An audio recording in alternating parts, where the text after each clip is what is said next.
Okay, so I always begin by asking how many of my typing sessions have you seen before? I've seen three now, Okay, cool. just to sort of get the feel of it. Sure. Um, all right. Well, let's start with introverted sensing. Is it 9 in the morning where you are? No, it's 11. Okay. Have you been up for a few hours? Yeah, I got up around 8:30. Okay, can you articulate the insignificant succession of events that happened since you got up? Like, I got up, I went pee, I brushed my hair, I went out to the kitchen, I got a bowl of cereal, I poured milk in it, like that kind of shit. Okay. Yeah, so I got up at 8:30. Just laid around, scrolled on YouTube. I don't know exactly what I was watching on YouTube, but I just was scrolling around. Went to the bathroom, to have a shower. So got in the shower, turned on the faucet, you know, and played some Eminem because normally I like to listen to music in the shower. Um, What Eminem songs did you listen to? I can't remember. I just hit the Spotify playlist and it was sort of playing in the background, kind of quiet, but yeah. So you didn't find yourself singing along with it at any point? No, Okay. no, I'm actually don't want my parents to hear, or else they might think I'm a bit of a lunatic. I don't Okay. know. But yeah, then I brushed my teeth, got dressed, then went upstairs. My grandparents were staying over because I'm in Canada and it's Thanksgiving. So, I heard about this so called Canadian Thanksgiving. hey, Hey, that's an American holiday, all right? is it? Oh, yeah. I, You have to have Native Americans and pilgrims to qualify for Thanksgiving. I'm not that well versed in Yeah. North American history. Instead, you people only have Native Canadians. That doesn't count. Okay, go ahead. Your family's there for Thanksgiving. Yeah, Your grandparents, you see them, yeah. and what happens? Well, I go upstairs. They made some some sort of omelet with some onions, mushroom, cheese, egg, and some toast. So had that for a bit. Was there any ingredient you wish they had left out? No, actually, it was really good. Okay. So you're okay with mushrooms in your omelets? Oh yeah, from time to time. Would you order up mushrooms in your omelets? I wouldn't order mushrooms. I don't feel they add anything significant, but I don't mind them. Right. They're kind of like the tofu of vegetables. That's perfect.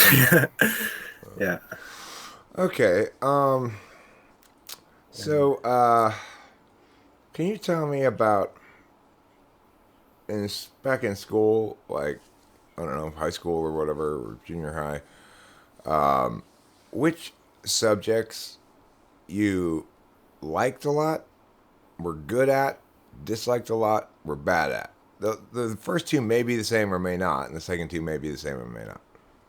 Well, as a rule of thumb, whatever I'm good at, I usually like. So I enjoyed physics. I actually had a really good physics prof in high school, so enjoyed that. Didn't enjoy math or like pre-cal math because teacher wasn't very good and I didn't do too well in it. Don't know which one is more of a reason. Um, then I didn't really like ELA, like English, because well, I found that the way they grade it really isn't very precise, Yeah. as in it's very up to their interpretation and what they expect of you isn't necessarily well defined. Yeah. And And if, when they try to make rubrics, it doesn't really help because it still has all these arbitrary elements in it. yeah, and I've never really been that strong of a reader. Um, but I enjoyed sort of the more mathy type of stuff just for the same reason, I guess. Okay. And What kind of math did you like better, geometry or algebra? um, they didn't really separate the two, but I'd say probably more geometry, but it's hard to tell, really. Okay. Can you break down the task of hosting a Canadian Thanksgiving dinner into exactly 6 steps? Okay. Um, well, first we need to send the invites out to people we want to invite, so send the invites. We need to find the recipes that we want to make. Then you need to go out and get the groceries for the recipes. We need to make all of the food.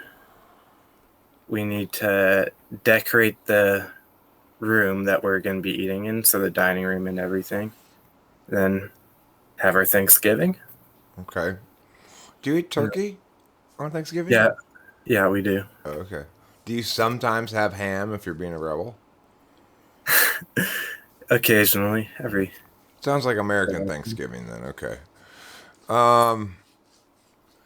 So, I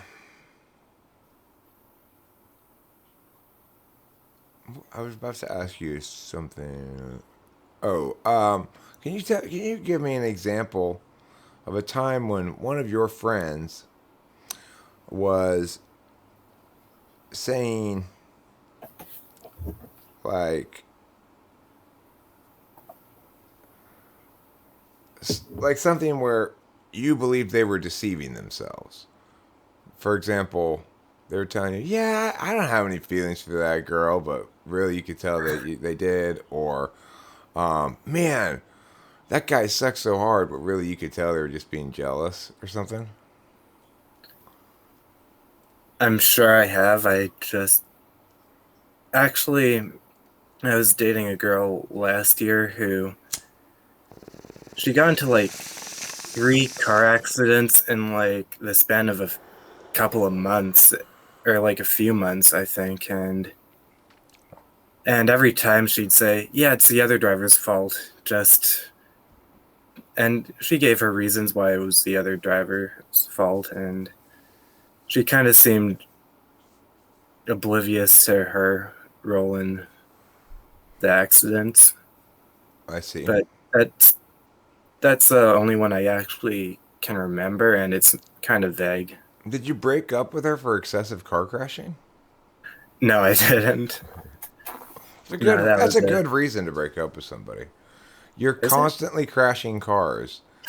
I mean, at some point they're going to either have to stop driving or run out of cars, right? Yeah. None of them were bad. They were just sort of, I don't know Fender if you call benders. them things. So why did you break up? I'd rather not talk about it, Okay. actually. Um, how do you feel emotionally right now? Um, well, I'm actually very excited to be here. Um, Also kind of nervous because I've actually been into typology for quite a while now, and I've been in between a whole bunch of different types now, and well, it's sort of I'm hoping to find the truth here, so kind of nervous about that, but excited too. Okay. If you were in an ideal relationship,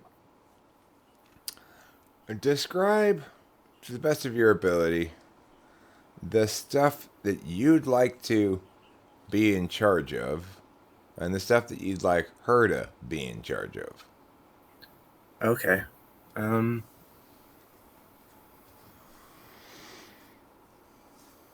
that's a tough one because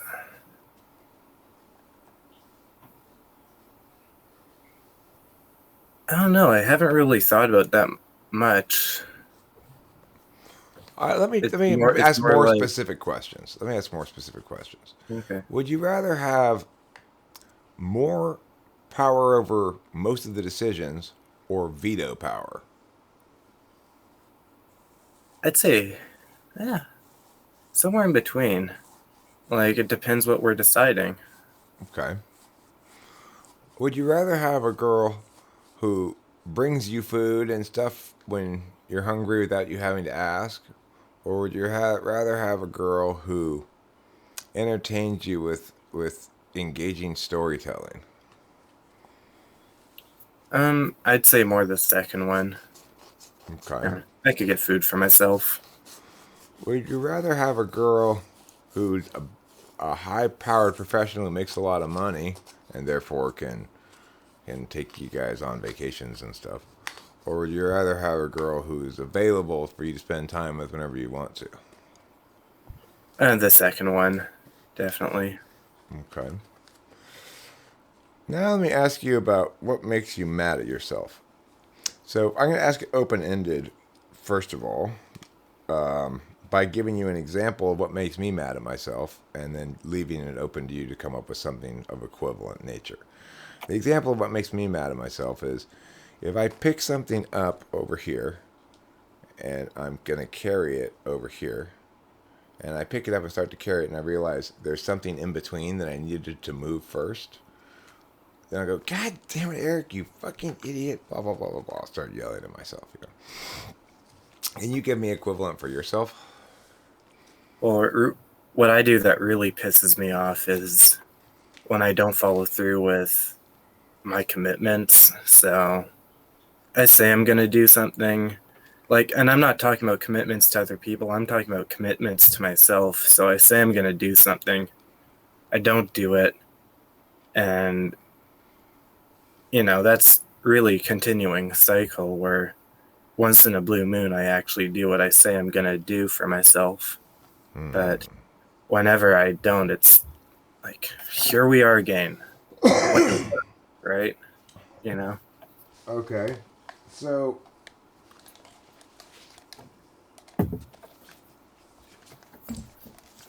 like, that makes me out of myself. I had this cord like this, and I was trying to figure out how to untangle it, and I did it a dumb way. Anyway, all right. So, what makes you more mad at yourself when you fail to follow through on something that you promised yourself you were going to do, or if you fail to follow through on something you told somebody else you were going to do? Probably the second one. Okay. How about what makes you more angry at yourself if you fail to follow through on something you told yourself you were going to do, or if you accidentally hurt someone's feelings? Accidentally hurting someone's feelings, I think. What happens more often, the former or the latter? Well, the former does. Okay. What do you Guess think? I'm more cautious of the latter. What do I think? What do you think? I think your answers there are indicative of Um, typologically.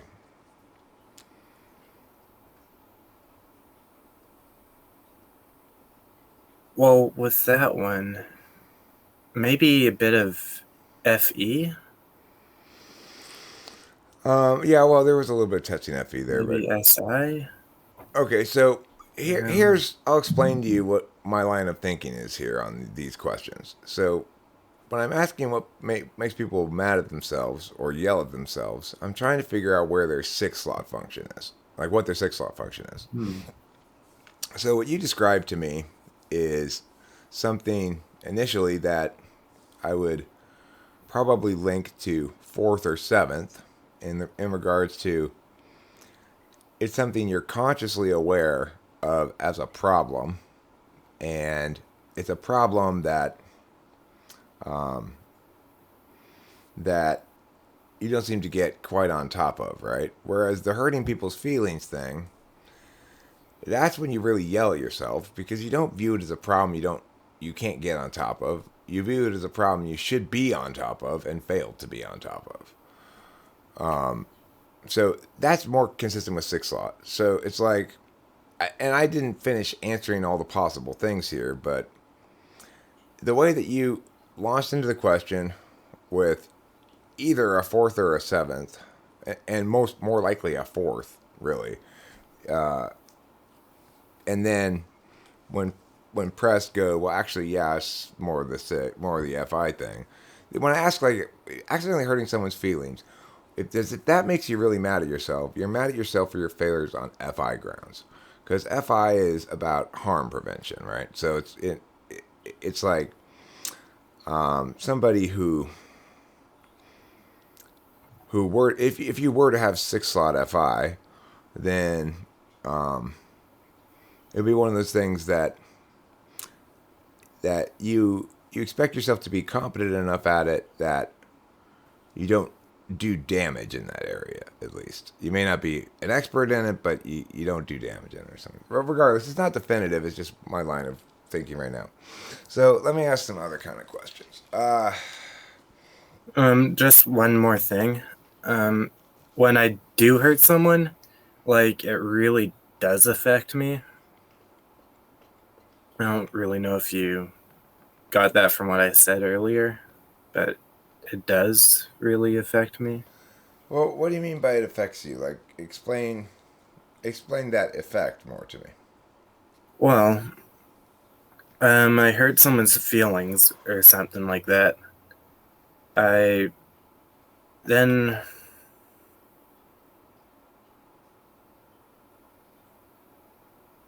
well, like, it also depends on if they tell me that I hurt their feelings, or if I just think that I hurt their feelings. Either way, after the interaction, there's a lot of rumination there about what I could have done differently, or what I can do to make it right. There's a lot of that sort of rumination going on afterwards. So what's worse, if you hurt someone's feelings and they're trying very hard to hide the fact you hurt their feelings and carry on as normal, but you can see right through it, or you hurt someone's feelings and they say to you directly, ouch, that really hurt my feelings. The second one, because, well, if I know what went wrong, I can know not to do it again, and I could know a bit more on what I can do to maybe help.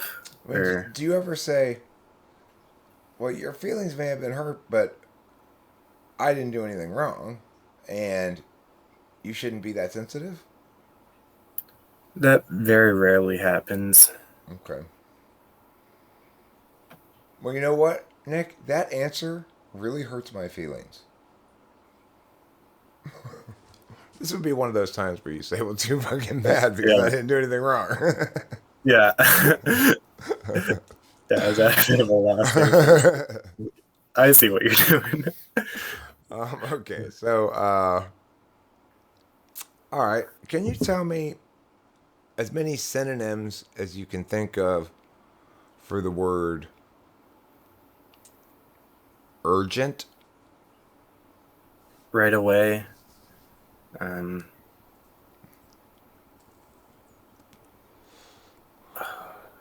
It's kind of a tough one, huh? Very important.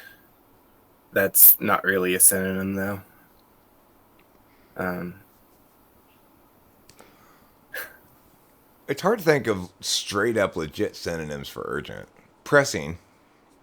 right. Yeah, pressing.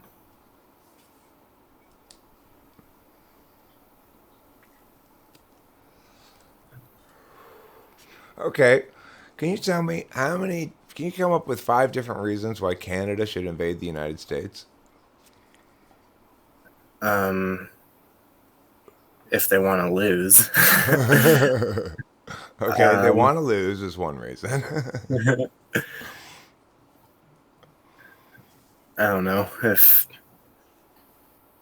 like right now in this current state, or if the U.S. were to do, or am I allowed to make like hypotheticals? You can Like, make up whatever crazy reasons you want. You know, like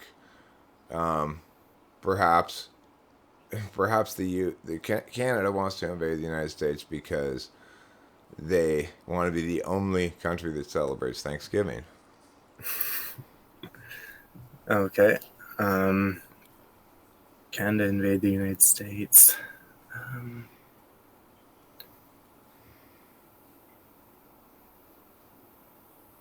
If they don't like the political climate and want to neutralize it, I mean, that's a really bad idea. But Okay.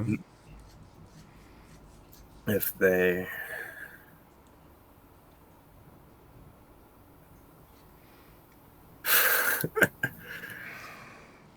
There I aren't don't have there much aren't there. there aren't very many good reasons for Canada to invade the United States, but you know, there's plenty of random reasons. They feel as though their country should have some desert too. You know, we have deserts. You guys don't really have many deserts up there, I don't think. Maybe you you felt like Canada's coastline needed uh, more equatorial locations because you didn't have enough sunbathing opportunities. You wanted to expand the NHL to 142 teams. That would probably be too many teams for a hockey league, but Hmm, uh, probably. I'm gonna come up with an invention, and I want you to help me come up with a name for it. So my invention is a knife like this, and then when you fold it in, it becomes a flare gun, and you can shoot a flare up into the sky in case you're lost in the wilderness. Now, the only name I can come up with is folding knife with flare gun attached to it. And the marketing department says that's not a good way to sell your product. So, can you help me come up with a snappy name? Okay.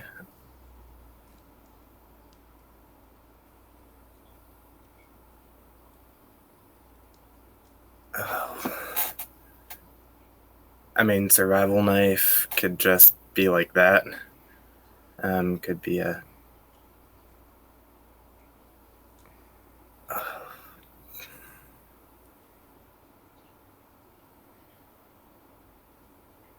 fucking knife and a flare. It's, it's a tough one.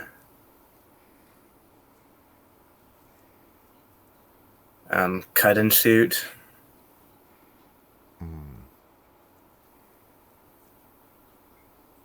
Slash and flash. That's a good one. Flash and Flash is really good. I like that. I think we might have a winner there. We got any more? One more?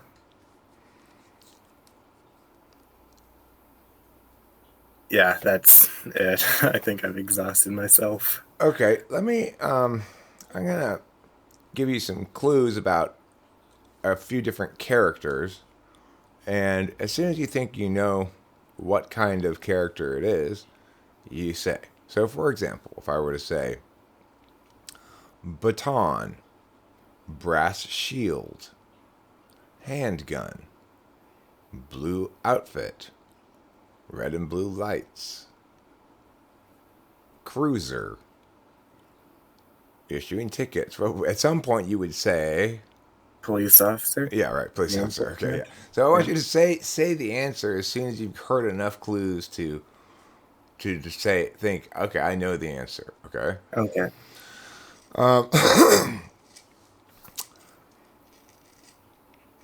So we'll start with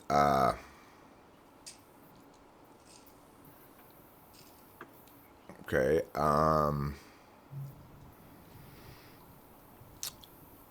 Nighttime, pale, coffin, Haunted house. Halloween. bat, blood, long teeth. Vampire. Yeah. Okay. How about this one? Blackboard, suit and tie. Professor. Yeah. Okay. Now I'm going to try a couple of rat questions on you. Have you ever heard me ask any rat questions or seen me do the rat test before? I don't think so. All right. Then let me pull it up here and I'll share screen so we can see it in autonomy. And we'll go through a few of these and see how comfortable you are with them.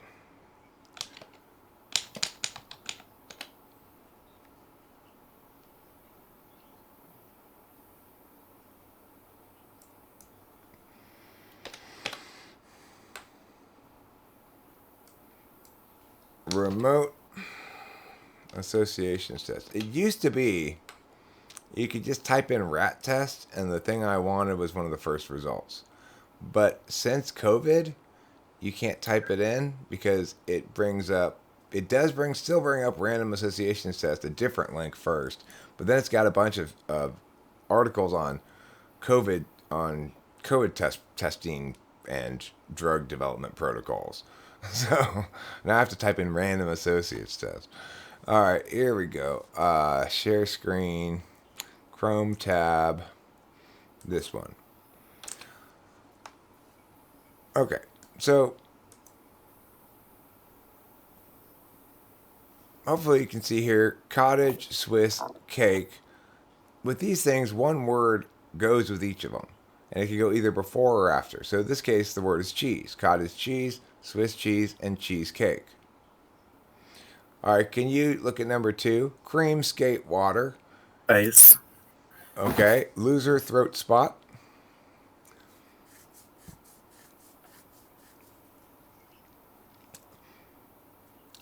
Skip, it's sore. Show, life, row.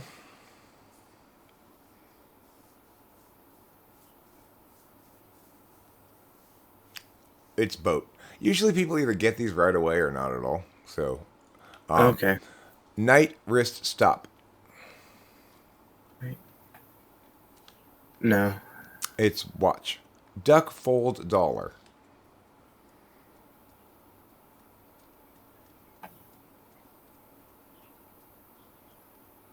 Bill. Rocking wheel high.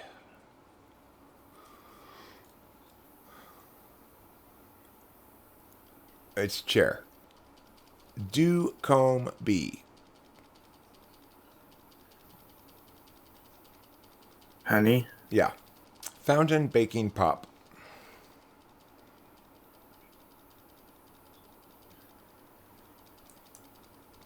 Soda. All right, let's go down and try a few more just so I make sure that that wasn't an anomalous chunk of ones. Sometimes it's your first chunk people just for whatever reason don't get those and they might get totally different ones in a way different ratio. So, pie, luck, belly. Caught. Okay. Date, alley, fold.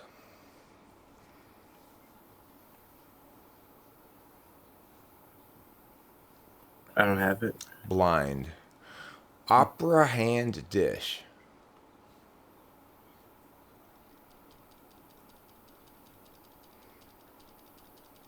Soap. Cadet, capsule, ship.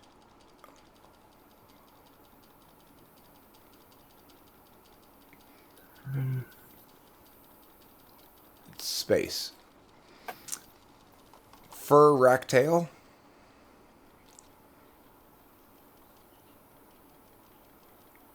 These are going too fast for me, actually. I don't know what that one is. Fur, racktail.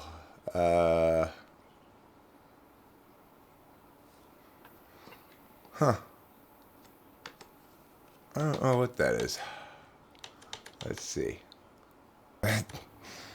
Oops. She said, "Can we get whippets?"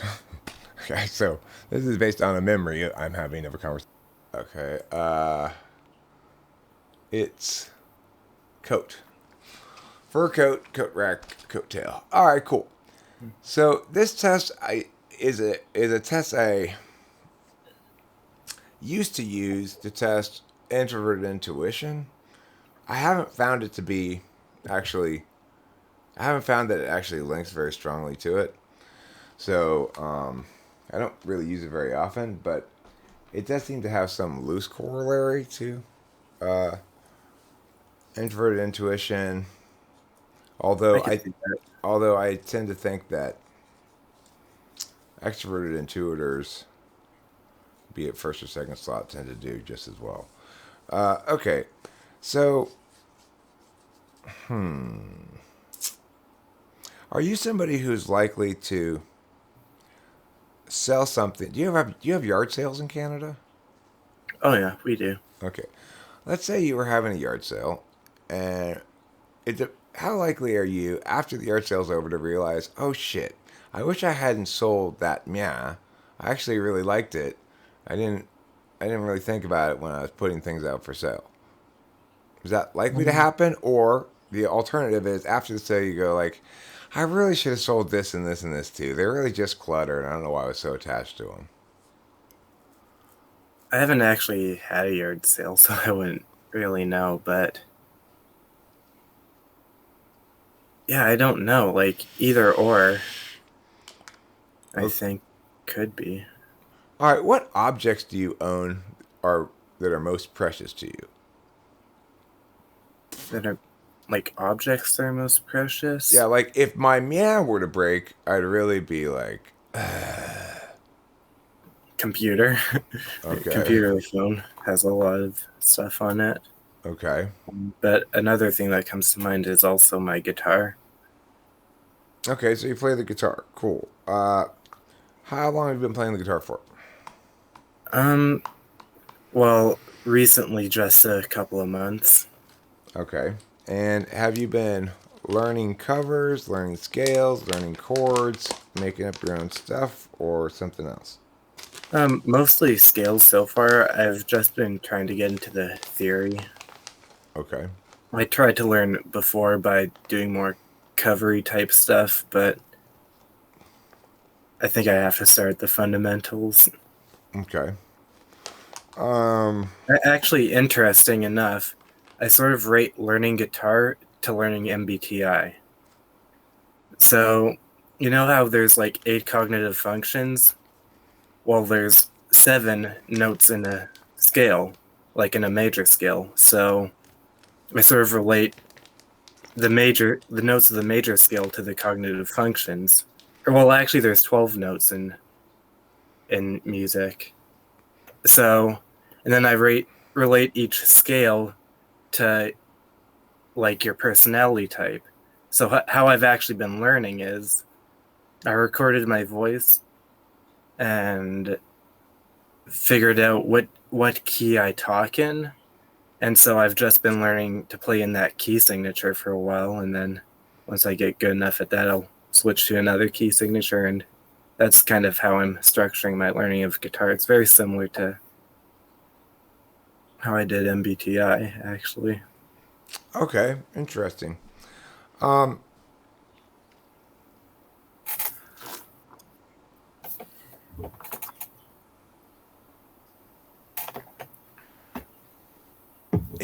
If you were in a class and a teacher was going to do one of two things, they were either going to stand up there and just talk, lecture on whatever it is you're learning for 45 minutes straight, or sit at his laptop and type what he would otherwise be saying up so you can see it on a screen, and he can type about as fast as he can talk.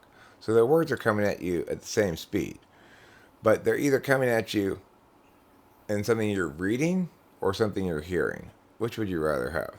Hearing. Okay. Can you explain why?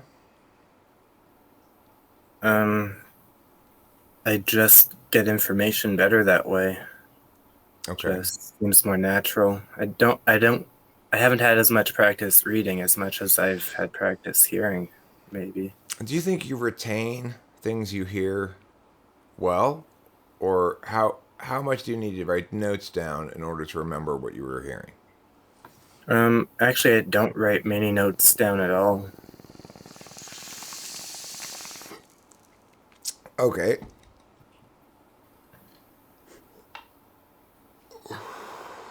If I'm writing, it's usually just thoughts, so I remember them. Are you right-handed or left-handed? Right-handed, but left-handed for sports like hockey. Oh, you're left-handed in hockey? Yeah. I'm not quite sure how that plays out. Does that mean you have your left Yeah. hand in front of your right hand or the other way around? Yeah. Yeah, in front. Okay. Left hand in front. I have to say, never been a huge hockey watcher, but Rachel and I watched the Islanders in the hockey playoffs last year. Fucking hockey's really fun to watch. It is Fun to play shockingly too. fun to watch. Because unlike it it escapes a lot of the bullshit that other sports sometimes have. Like basketball is just non-stop succession of fouls. Football, you got so many flags. It's so disruptive to the flow of play. And then soccer is at least disrupted, right? Because they just play for a whole half and then they play for another whole half. But hockey's almost like soccer in that regard, in that it rarely stops. They don't stop to like change people. They have to change people on the fly while they're skating around. Hmm. So my Yeah, my appreciation for hockey has grown in recent years. I'm happy about that. Parents got me into it when I was very young, like 5, and yeah, it's been fun. I don't play anymore, but You don't? Were you good at playing hockey? I wasn't that great. I was usually the best on my team, but I usually played in a very low level league. So Were you the enforcer? no, not at all. I just liked playing and doing my part. Did your team have an enforcer? Well, we didn't. I mean, the coach was In the the low coach level had to teams, defend. were there still a lot of fights?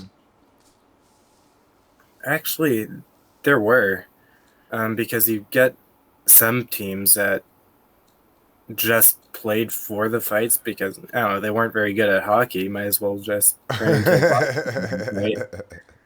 Which didn't usually go over too well with the referees and the parents and whatnot. I see.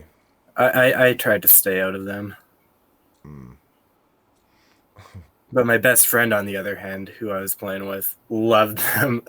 Like, if there was a fight, he's hopping on the ice and going. Well, it's funny because they take off their gloves and they throw them down on the ice, but they don't necessarily take their helmets off. Hmm. It's like if you don't want to punch somebody in the helmet, that would just hurt your hand. Okay, well, regardless. Yeah. Okay, let me ask some TI questions, see how we do with those.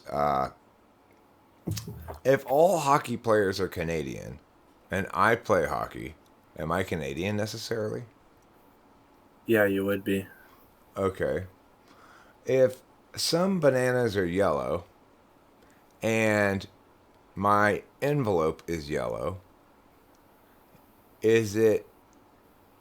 I'm sorry, if some bananas are yellow and some envelopes are yellow, is it necessarily the case that some bananas are envelopes?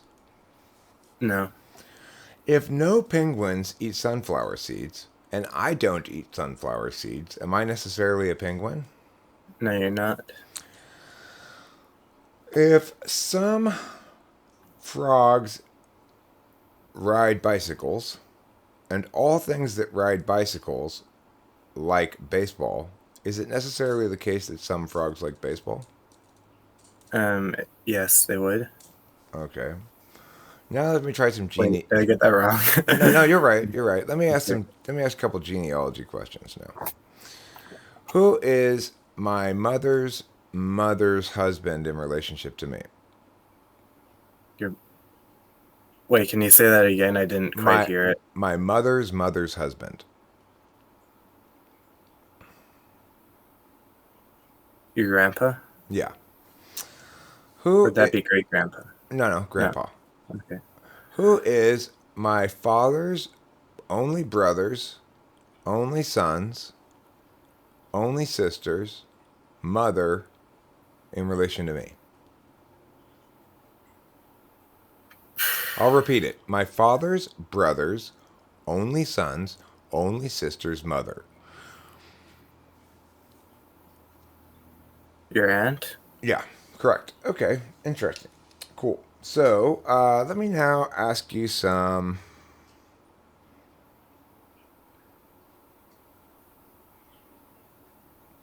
Okay, so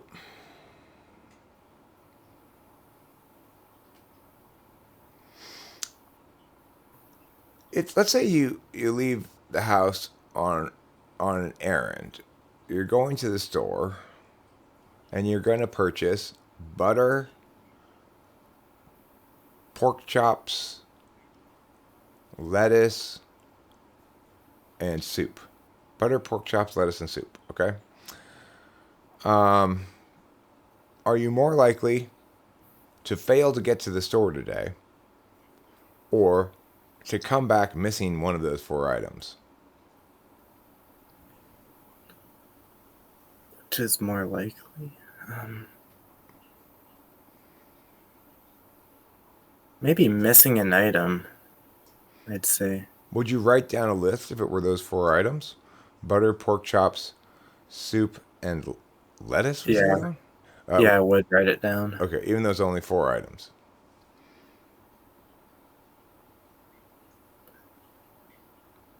Okay, yeah. Yeah, I'd probably write it down. Okay. Um,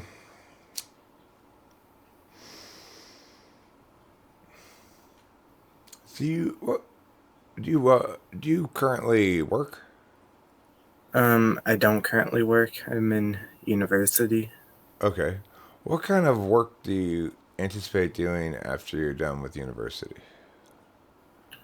I really have no idea. Um, What are you studying? yeah. Right now I'm studying a bit of psychology, next semester computer science. Um, I enjoy doing designy type things, but I'm not really I haven't really been much of an artistic type of person, and I'm not sure if that's just because I never had time to do that sort of thing or what, but for example, one of my favorite pastimes was playing Minecraft, and what I do in Minecraft is I build these really, really intricate structures and stuff. Like it was pretty much just Lego to me, and that has always been fun as a kid. So probably something to do with a bit of design, but Okay. Let's say you were um, hired as a temp for one day at a company, and you come in and they say, okay, you got two jobs to choose from. You can either work all day at the call center handling phone calls by angry people who want to complain, and your job is to basically calm them down. Or you can go around the whole office building and fix small problems like this toilet is need you have to jiggle it every time or it won't stop cycling. That doorknob needs to be fixed. This latch broke off. This file cabinet drawer keeps sliding open. Things like that.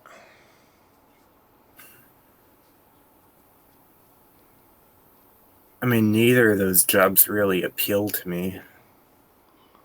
Well, okay, then which would you be Um, better at? If I were the HR director, which would I be better in? Which would I be more well served to put you at? well, probably the call center. I think it'll be hard at first, but once I get used to it, although, yeah, yeah, maybe the call center, I'd say. Okay. If you're out in the world and there's some sudden conflict, I don't know if these things happen in Canada, but let's say you're about to pull into a parking space, or let's say you pull into a parking space and somebody else was waiting for that parking space, but you didn't notice them. And so you get out of their car and they hop out of their car and they're like, "What the fuck, asswipe? I was waiting right here." What's your response to that? Um, well, I'd probably get a feeling of guilt and shame, and then I'd probably switch to, wait, but I'm here now. So I'd try to, I guess my natural reaction would be try to diffuse the situation. Okay, what if you saw him driving towards you as you're pulling in? He definitely wasn't waiting. He had just pulled in the parking lot later than you and just got there too late to get the spot. But he's still trying to tell you that he was waiting. Would you point out that he's lying? Yeah, I would. I'd say, well, I'd point out politely, but just be like, hey, I did notice your car pull in after mine, and I definitely got here first. Are you calling me a liar? What if they say that? I'm sorry, sir, but in this sense, yeah, I am. Oh, well, that must be the problem then. My mistake. I'm so sorry. I'll have to remember that in the future. Don't lie about these things. Wouldn't it be nice if the world worked like that? It'd be fantastic. I'd probably be waiting to get ready for a punch in the face after doing that, but I don't know. I don't want to just lie. Okay. So, what do you feel? What do you feel guides your understanding of the world more? Your experience or your instincts slash intuition?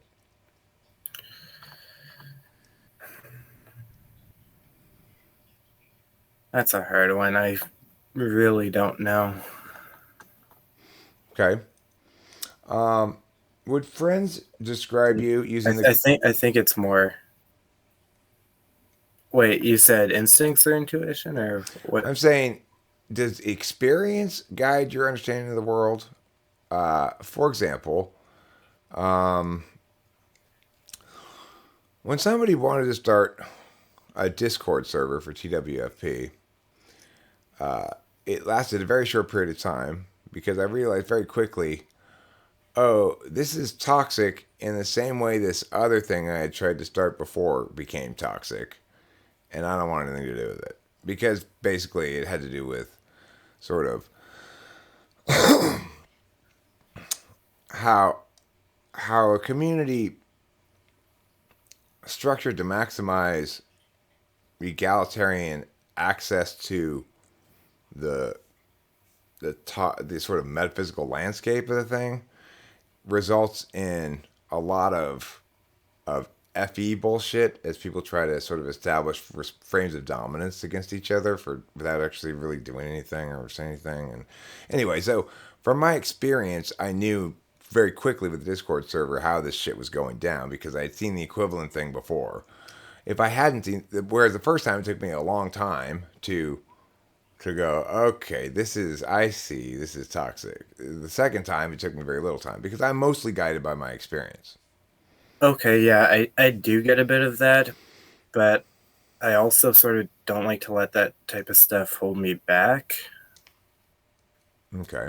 So do you think people in general are more held back by their experience than they are informed by it? I'd say it could go either way.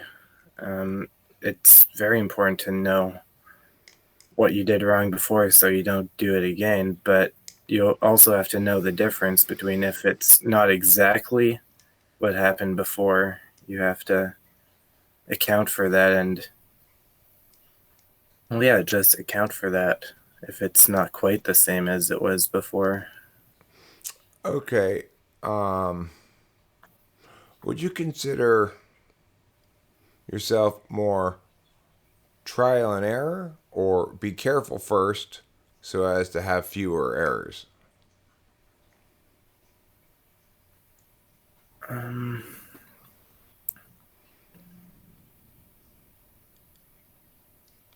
I'd say be careful.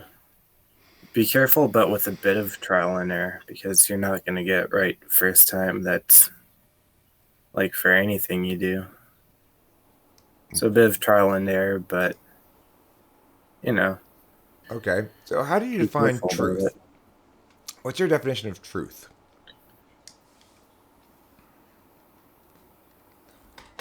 Well, like there's empirical truth, which is you can observe it. So when you observe it, it becomes true. But there's also almost like ideologies, like they're not necessarily empirical truth. Like actually this MBTI thing is a great example. Like to me, I believe that it's true. You have cognitive functions and whatnot, but you can't really. No one's really measured it empirically. At least I don't think it, or it's not that widespread knowledge. So I don't know. It's a difficult question to define truth. I guess it's what you believe, maybe. Okay. Um, I regarding know the I did a lot of random rambling there as I was sort of constructing my. Nick, you were not rambling. Okay, as somebody who rambles, trust me, that does not qualify as rambling. Okay. Uh, um, regarding that empirics thing, it's like the reason there aren't any good empirics associated with MBTI is because people haven't defined the thing that they need to make empirics about yet. Which is to say, I've got good empirics if I were to gather them together, if I were to go through a bunch of videos and pick out examples that demonstrated this thing, I would have good empirics on something like for people who test, like for example, people who test extroverted intuition polar will also test as extremely deliberative, like either FI DOMs or TI DOMs, because it's either ISTPs or ISFPs. So like I have, if you have a couple of skills tests and you can show how like high score on this always correlates with low score on this, or low score on this, because it's going to be one of those two things, right? And never in between. That can be kind of a good way to empirically establish what cognitive functions have going on. But trying to establish that those relationships exist like that, that if high here, then either low here or low here, is not something that people are used to testing empirically. It's a kind of a weird thing to test. You normally have just one relationship rather than two like that. Hmm. Regardless, okay, so what makes you angrier when a public figure of some sort, celebrity, politician, whatever, doesn't seem to care about the truth, or it doesn't seem to care about justifying themselves adequately? Doesn't care about the truth. How about it doesn't care about the truth, or never has anything original or interesting to say? What makes you lose respect for them more? Doesn't care about the truth. Okay. Doesn't care about the truth, or has committed a series of kind of wild and crazy guy crime things. Like he's gotten in bar fights, he's gotten pulled over for DUI, maybe has a domestic violence arrest. What makes you lose respect for him more? That stuff, or no regard for the truth? No regard for the truth. Okay. How about no regard for the truth or no regard for people's feelings? Constantly lying or constantly hurting people's feelings? Who's worse? As a public figure, I mean, it, yeah, probably. I'm trying to remove from the equation any direct linkage to you and people you know. Okay. Yeah. Yeah, I'd say doesn't care about the truth still. And truth is important to me. Is that true regardless of whether they're a basketball player or a politician?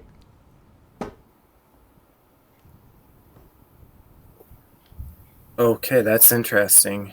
I I think being a politician, the truth is the biggest part of your job, so it's entirely true there. As a basketball player, honestly, I'd say feelings, because being truthful, like, the truth isn't part of their job, you know? They're just to shoot hoops and whatnot. Okay. I guess it doesn't really matter to me. Okay. What would what would annoy you more? You go to a show, a concert, and the band plays all of your favorite songs of theirs that you wanted them to play, but in between songs, they give little political monologues about how everybody's politics should be. Or you go to a show where they don't waste your time talking about politics, but they only play their obscure songs because they're tired of playing their hits. Probably, like, which one Be I'd have annoyed more more. respect for the last one there, where they don't play their hits but don't ramble on about politics. But you really wanted to see their hits when you went there. So you did get to see their hits. Um, It's like you were like, okay, I'm gonna go see this band. I just hope that my 5 favorite songs of theirs are meow meow meow meow meow. I hope they play those 5.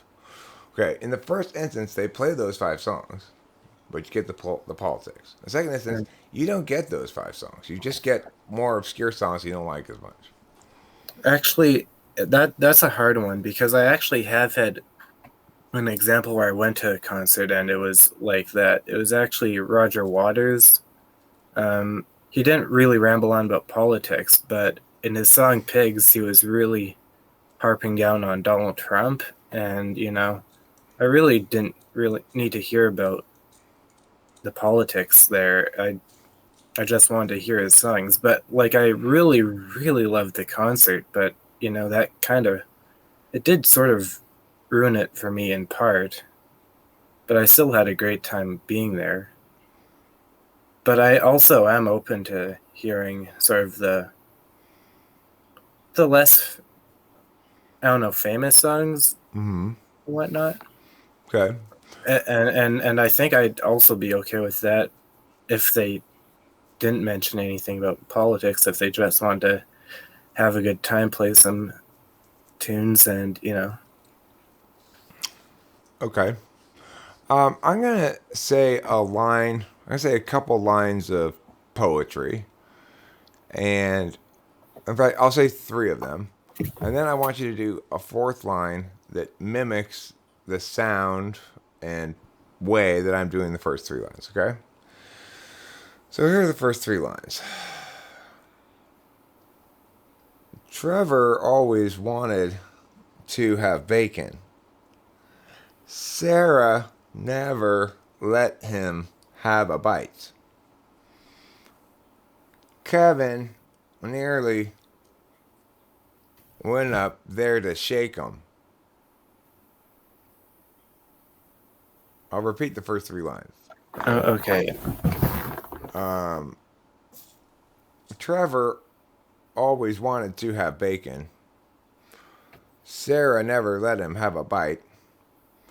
Kevin wanted to go there to shake him.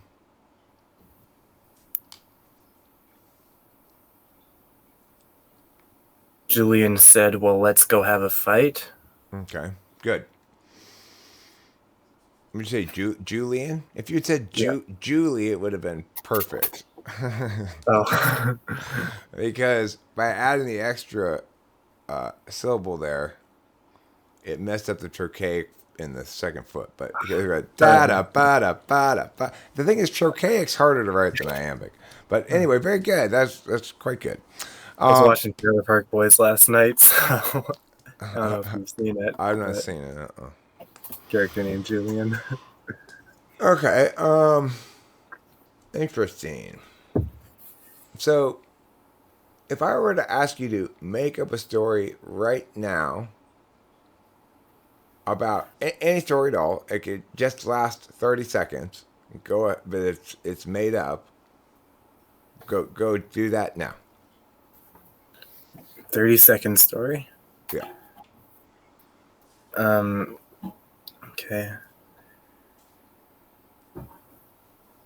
there was once a guy named Rick who liked to play hockey. His team lost 7-1, so he went to the other team to bang on the door. When the coach opened the door, he decided to throw a hockey puck in his face, and Rick got sent home crying. Okay, cool. Now, I'd like you to explain to me your process. So, when I didn't give you any cues as to what the story was going to be about, you could have grabbed for anything. Did you search in your head for a memory, or did you look around you to see something to build a story off of? I looked around me. I saw my hockey sticks in the corner, and I remembered talking about hockey earlier, so Okay. I, yeah, Okay. just started from there. And what about the part where he lost 7-1 and then he changed, went to the other team? Did you have a game in particular you remembered that you had lost 7-1? No, actually, the other way around. The other team lost 7-1, so they actually came and rushed our bench, and we had a huge brawl in the hallway where parents got involved. It was just a huge mess. I see. And so, but you didn't want to tell, you knew you were supposed to do a made up story. So instead of the brawl, you had yourself go to the other team's locker room, bang on the door. We had Rick bang on the door and get a hockey puck thrown in his face, right? No, he threw a hockey puck Oh, he threw a at hockey the puck. coach's Now, face. did that actually happen, or was that made up? That was made up. Okay. And did you make it up as sort of a, I needed an alternative to what actually happened, which was this brawl. So what's another thing that might happen in that context? And you came up with that and then told it? Sort of. Something like that. Okay. You want to add any additional explanation to your thought process there? Well, I was thinking, well, it's a skate. It was the end of a hockey game. He went to he went to the other dressing room to do something. So when the coach opened the door, I mean, maybe he had a hockey puck in his hand and just threw it at the coach, and then he went home crying because his parents scolded him and made him not play hockey for the rest of the year. Okay, cool. So,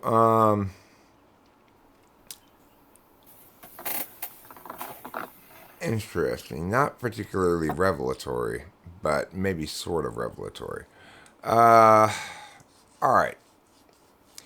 When you go outside and it's like especially cold, do you have a thing you say when that happens?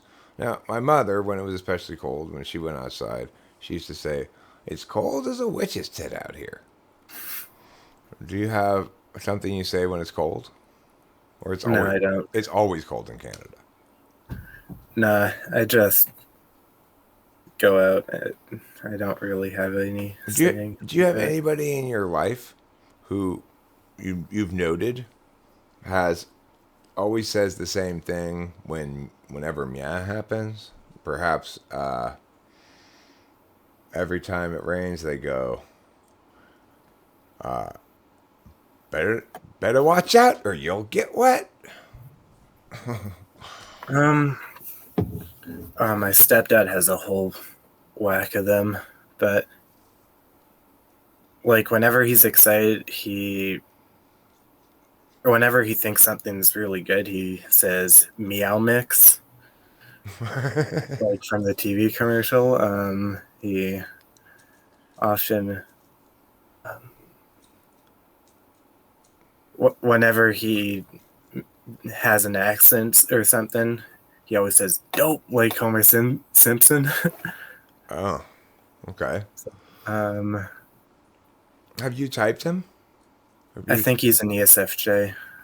Okay, which to me it sounds like that's a very SI thing to do is to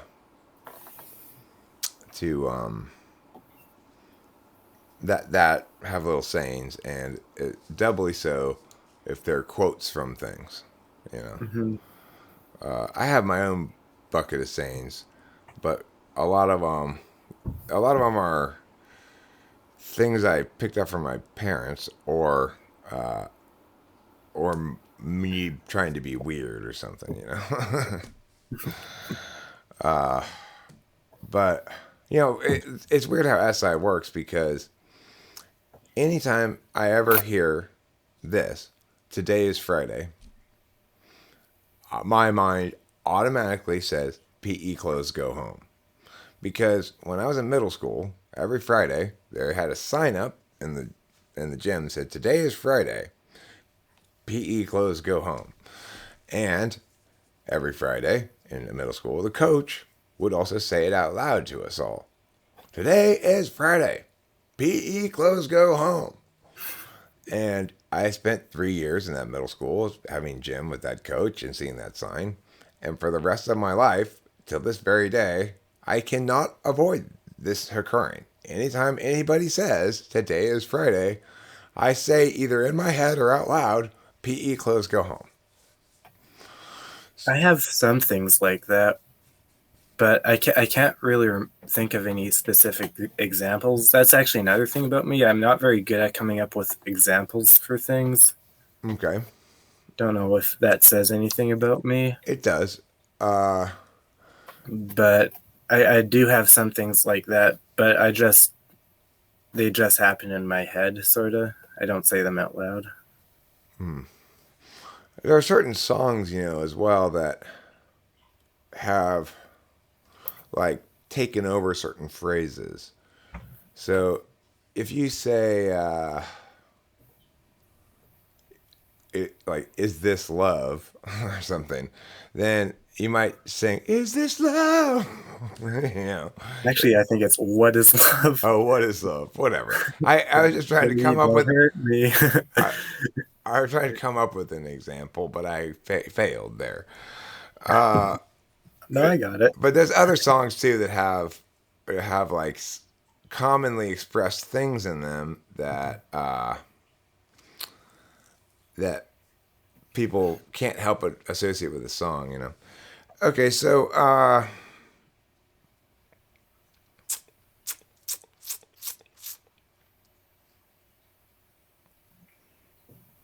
would you say that if somebody comments upon something, let's say there's a cat that you and they say, "Oh, look at that darling kitty." Are you more likely to echo them? Yeah, that kitty is very darling. Or are you more likely to say what you always say about cats, which might be meow, meow, meow, meow, or whatever? Yeah, I'd probably echo them in my head, but in reality, just nod. Like, I see. Okay. Do you feel more capable of managing other people's perceptions of you or of preventing harm to that which is important to you? I haven't had to do much harm prevention, so I'd say more manage people's perceptions of me. Okay. Do you notice if somebody's being rude? Even if it Yeah, doesn't, if it's not involving you directly, you're just like in a store and somebody's being rude at the counter. yeah. I could notice that. Are Actually, if it is happening to me, I'm less likely to notice it. I believe. okay. Um, do people ever come to you for advice? Very rarely. And the advice that they come to me for is usually for stuff that they know I'm already proficient in. Okay. Do you ever go to other people for advice? Well, um, well, I don't know if this is really asking for advice. I guess technically not, but I always like to check in with my mother when I'm like with things I'm up to and Does she whatnot. give you feedback, or is she just a good listener? She likes to give me feedback, but I usually am reluctant to take it. I see. I Um, believe she's an ISFJ, by the way. okay. Do you cook for yourself, or you don't have to cook for yourself? I don't have to cook for myself, but I would. Like, there was a time when I was really into fitness, so it's like, okay, well, I'm not going to be eating what my parents are cooking, so I'm just going to cook for myself, and that's what I did for a long time. Well, over several months. Okay. So I'm going to give you two frames of two possible things. In scenario one, you basically know in advance the that the thing being discussed is of finite scope, and you get to plan out well in advance what you're going to say, and do as much prep as you want regarding how these various, let's say, arguments are going to play out in this situation. Kind of like a speech or a talk or something like that. Yeah, like a speech with questioning afterwards. Okay, so Okay. you need to know your shit, but what's uncertain is you're not sure what questions you're going to get. So you have to know that you're going to be able to answer these kind of questions, and you know that you're going to have to present a good, strong case, or you'll get more and harder questions. Now, in the second instance, you know very clearly the situation, which is it's like a party and there are a lot of important people there. And you know the general outcome you want, which is you want to make a good impression and have these important people decide, yes, we are going to admit you to this prestigious, full scholarship, postgraduate position or whatever. Okay. But you don't know, you don't have any way of making a speech or anything. You just have to go to this social event and engage with people as it plays out, and and then at the end, when you go home, you can sort of post mortem and decide whether you did a good job or not. Unlike in the first instance, where the questions, whether you'll be able to answer them or not, will be will be a strong indicator of whether you did a good job or not. Hmm. So, which scenario do you prefer? Hmm. Okay.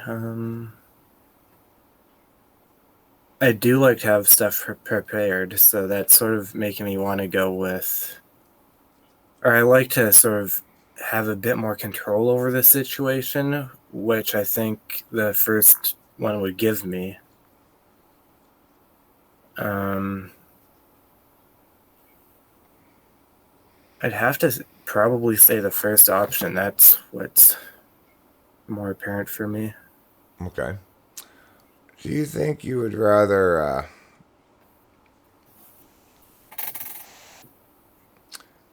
you would rather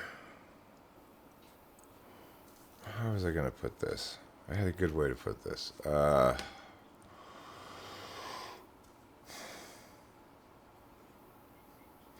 Are you are you more capable of avoiding social mistakes or of using social engagement as a way to accomplish results? Probably avoid social mistakes. Okay. That's a tough one, though. From whence comes the core of your own worth?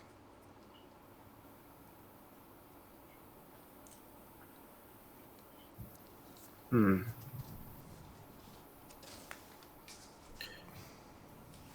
I'd probably say either something along the lines of my mental state or just accomplishments, maybe. Okay. Things I've done, Um, things I'm currently doing, so, perhaps. so if you don't have any accomplishments, will that diminish your self worth? I'd say so, yeah. And then the other thing you said was your mental state. Do you think your mental state is predicated on your understanding of your own success or failure on a productivity level? Well, if I'm not doing well mentally, then how can I do well in any other area? I mean, What I'm saying, if you aren't doing well mentally, why? oh, why am I not doing well mentally? All I right, hold that thought. I gotta refill my coffee. I'll be right back.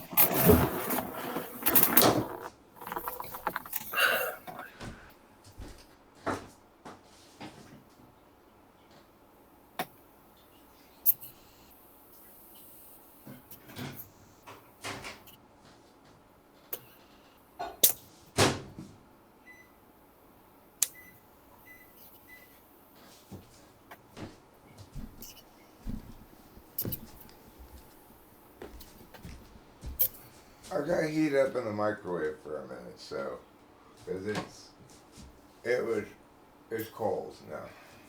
all good. Hmm.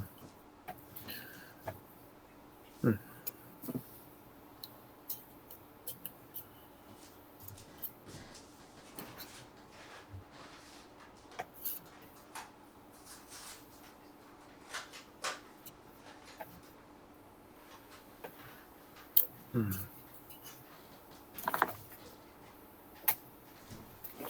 Would you like a milk dud? What's that? Would you like a Milk milk dud. dud? Now I do. Nah.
Okay, you have an answer. Um, yeah, so when I'm not doing mentally well, it's almost a feeling of inferiority in a sense, but it's more of a self-inflicted inferiority. Like I'm not doing what I need to do, so I'm not, I guess, productive enough, or I'm not fulfilling my obligations, so I kind of feel inferior and I don't do well in that sense. My mental state sort of deteriorates. Okay. You talk to me about your sleeping habits. You go to bed at the same time every night, wake up at the same time, you get a lot of hours of sleep, a few hours of sleep. Okay, so these days I've been going to bed. Well, I've been going to bed early, but staying up watching YouTube videos till around midnight, waking up around 8ish, 8:30. Um, depending on how late I stay up, I usually get about a good 8 hours of sleep though every night. Now, do you fall asleep to the YouTube videos and wake up and turn it off, or do you turn it off before you go to sleep? No, I wake up watching the YouTube videos. Sometimes I also go to bed listening to music. Okay. So, do you feel it's important for you to get 8 hours of sleep? Oh yeah, I do. Okay. And what about eating? Do you eat 3 meals a day? Yeah, I do. Okay. Um, Tried the fasting thing, didn't really work well for me. Okay. Uh, wait, before you started this conference with me, what? How did you set up in order to have this conference? Okay, so actually, right now we're on a table.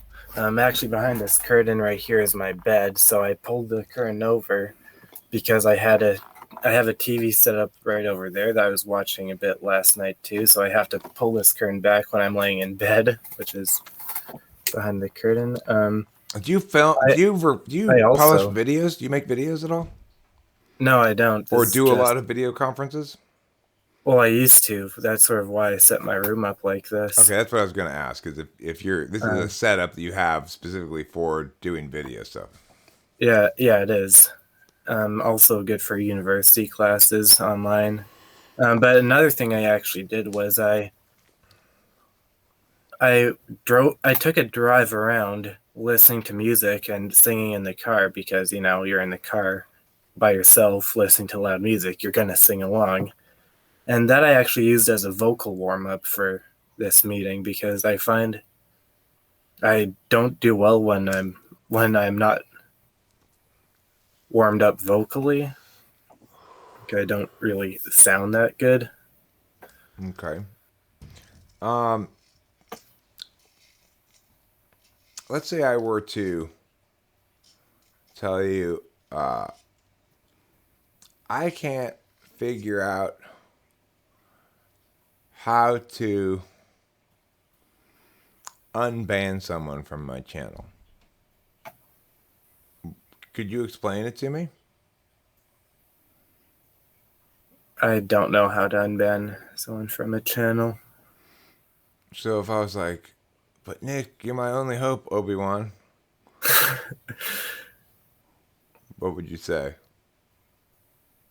Well, I'd actually probably try to figure it out for myself and then help you. So I'd probably get you to wait like an hour for me to figure it out. Then I'd And how would you figure walk it you out? through it. How would you try to figure it out? Well, like what type of server? Like, is it on Discord or something? Or YouTube channel. On my YouTube channel, YouTube I can't channel? figure out how to unban somebody. I accidentally banned somebody, and I can't figure out how to unban them. I don't know. I'd probably, if I had a YouTube channel, let's say, I'd go through sort of tinker around until I figure out where the ban unban thing is. I'd then figure out how to turn it to unban, and then when Okay. we meet up again, just walk you through what I. Okay, cool. Let's say you're going over to a friend's house to hang out with this friend. How likely are you to bring something like maybe a snack for you two to share, or if you smoke weed, maybe like weed or I usually bring whenever I go to my friends. I usually like to bring something like a couple extra cans of beer, or if we are going to smoke weed, maybe an extra joint. okay. I do like to bring something. Um, if your friend says, "Oh, Nick, I cannot figure out how to replace this circular saw blade on my circular saw. I've been struggling with it, and every time I try to get it to go, it gets all wobbly. Could you come over and help me with it? Are you a good person to ask?" Um, Probably not, but I'd probably have fun trying to figure it out with you. Okay. Uh, you are a tough one to type. I got to tell you. You're not your extroverted intuition is not especially strong, but it's definitely not polar, as far as I can tell. And your introverted thinking is strong, but not 1-2 and not polar. Your introverted sensing is not polar, and I'm not sure where it is. Your extroverted thinking also would appear to be not polar, and I'm not sure where it is. Your extroverted feeling certainly doesn't sound like it's polar, but it could be, I suppose. Uh, okay, let me ask about that. Uh, Actually, want me to sort of say the types that I've been kind of warring with for the past little while? sure. So I've been sort of warring with INFP, ISFP, and ISTJ. Okay. I do think that I'm a P type. Okay. I'm definitely an introvert. Okay. So I had eliminated ISFP because you aren't extroverted intuition polar, as far as I can tell. The thing is, that was also one that for a long time was in the mix here for me. Now, you're not an INFP because your extroverted intuition isn't that robust as it would be in second slot. So what I've been wrestling between is ISTJ, ISFJ, and INFJ. However, from everything I can tell, you're not TE polar. So that would make you ISTJ with a very pleasant affect. Some ISTJs come across as awkward because they're FE polar. You don't come across as awkward at all. And so I was a little thrown by your successful affect into thinking you probably weren't FE polar. But the longer I've been typing you, the more I've been leaning ISTJ, and was sort of going, okay, I'm going to have to probably inform this guy he's an ISTJ and not an INFJ, which he probably thinks he is. I was wrong about what you probably thought you were entirely. But yeah, Right. I'm at this point quite convinced. Hearing that, I'm quite convinced you're an ISTJ. Yeah. Yeah. I mean, I'm very confident that I have the TEFI axis. I'm Yeah. very convinced about that. Okay. Well, so that your TI results are totally consistent with six slot in terms of the strength of it, so to speak. You much better than polar, but not 1-2.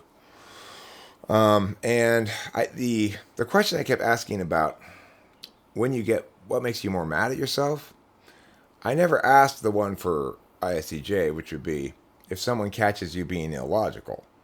So Oh yeah, I'd get mad about that. So if the six slot answer for ISTJ is what makes you yell at yourself the most is when somebody else catches you being illogical. That would be the equivalent of me having bad TE. So when I described picking up something and then realizing, oh shit, I didn't move this thing that's in between me and where I want to carry this to, that's a perfect example of bad TE. It's not accounting for ordinality.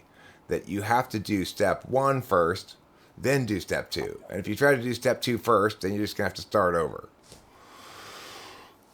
So that's a matter of TE or ordinality. And when I'm bad at those kind of things, I yell at myself. That's when, or when I put something down in a stupid place that I know I'm going to kick it over and then I kick it over and it spills. Then you hear me really berate myself, like, Eric, you stupid fucking idiot. Regardless, your answers regarding sleep are very consistent with ISTJ. Also, food. I didn't push a lot into that. You've given me lots of SI style answers to things where you could have done something more NI. So when I ask you to tell a story, you drew from first extroverted sensing, which I'm asking you in that instance to use your extroverted intuition. Extroverted intuition always draws first from either extroverted sensing or introverted sensing. So you drew first from extroverted sensing by looking at your hockey sticks. And then you drew from introverted sensing by remembering this one specific incident in hockey. And then you used your extroverted intuition to have the same scenario express in a different way. Namely, instead of expressing as a big fight, it expresses you throwing a hockey puck at somebody. Then you put yourself on the other team. That's the other way that you extrovertedly intuited away from what actually happened to make up a story. So the thing is, like a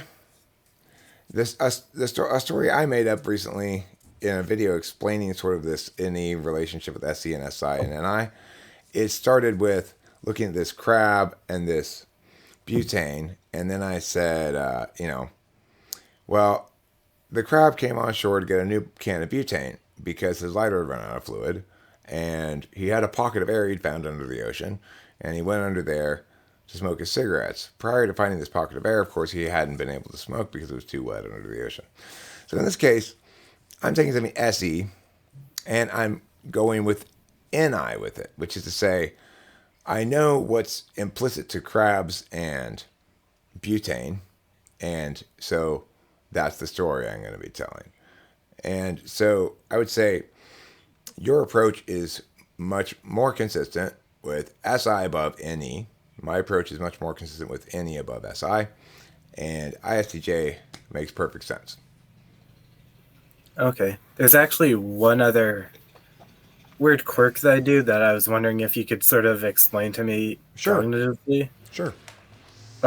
This happens a lot when I go to lock a door. So I lock a door, I leave for a bit, then I forget if I locked it, so I always go back to double, triple, even quadruple check. Like there was one time when I had to leave to go out of the city to go visit my grandparents. So I locked the door, had to go get gas, so I went got gas, and instead of going from the gas station to my grandparents, I drove all the way home, double checked, made sure the door was locked, then went off to my grandparents. Was it locked? Yeah, it was. So what happens there, I would explain that as extroverted intuition and introverted sensing are constantly getting in each other's ways. So it's like when I leave the house, I, at least half the time, get halfway down the driveway and realize, well, at least half the time, one of the following things happens, but often it's this. I realize I don't have my keys. I grab my wallet, I grab my glasses, I grab my phone maybe, grab my cigarettes, or grab my lighter, but I didn't grab my keys and we're going someplace. So I gotta go, fuck, I don't have my keys. God damn it. I gotta go back. The reason these things occur is because as I'm leaving, I'm either talking to Rachel about something, so I'm distracted by my words, or I'm thinking about something that's not related to what I'm doing. For you, that's not the norm. Your default thing is that you're attending to what you have in your head that you're aware is going to be happening going forward today, and the processes of doing that. However, sometimes you're extrovertedly intuiting. So in that example, when you locked the door, you weren't paying attention to locking the door. This is my normal operating procedure that, well, I mean, I never lock the door, but when I do have to lock the door, I'm not paying much attention to it. And so I just have to assume I did lock it. I don't really remember locking it, but I'm sure I did. Whereas you don't really remember locking it is not commonplace. That's the unusual thing. So you have to go back and double check because in this instance, unlike every other point of thing, most of the other points of things, you actually don't remember whether you did it or not. So it's like a good way to understand the difference between how extroverted intuition and introverted sensing work is I spend most of my time not paying attention to what I'm doing, but some of the time I'm paying attention to what I'm doing. And you're the opposite. You spend most of the time paying attention to what you're doing and some of the time not. Now, I'm paying attention to what I'm doing when all I'm doing is talking or listening to words. But what you're talking about, those kind of things that one has to complete little tasks or whatever throughout the course of the day. Those kind of things I have a lot of trouble paying attention to. So, and then another thing I would say about that is when you were talking about getting mad at yourself for not following through on doing stuff, that is not inconsistent with SC ignoring. So the idea of our fifth slot function is we believe we should be able to leave that on autopilot and never have any problems with it. In other words, I shouldn't have to check upon myself to make sure I'm upholding the truth, because everything I'm doing relies on there being truth, or else what I'm saying is either neither more or less insightful, right? So I assume that I've got a good handle on what the truth is and that I'm not failing to uphold that as a value. If I do fail to uphold it, I'm obviously going to be upset with myself because I was assuming that I could leave it on autopilot. So I think when you talk about not following through on things, probably it doesn't happen very often, first of all. And that the reason you brought it up as something you get mad at yourself about is because it's memorable when it does happen. And as a consequence, you can think of some instance when that happened. But that compared to other people, you probably don't have very much of a problem with follow through.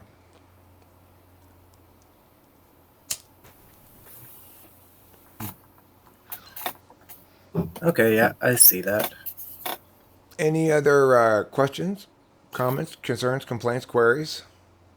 No, I think that I'm really happy that I got to do this with you. It's actually been really helpful.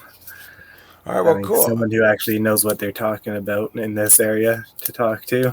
Well, I'm glad to hear it. I'm going to stop this recording now, and then I'm going to ask you to put your email address in the chat so I can share this video with you privately, okay? Okay.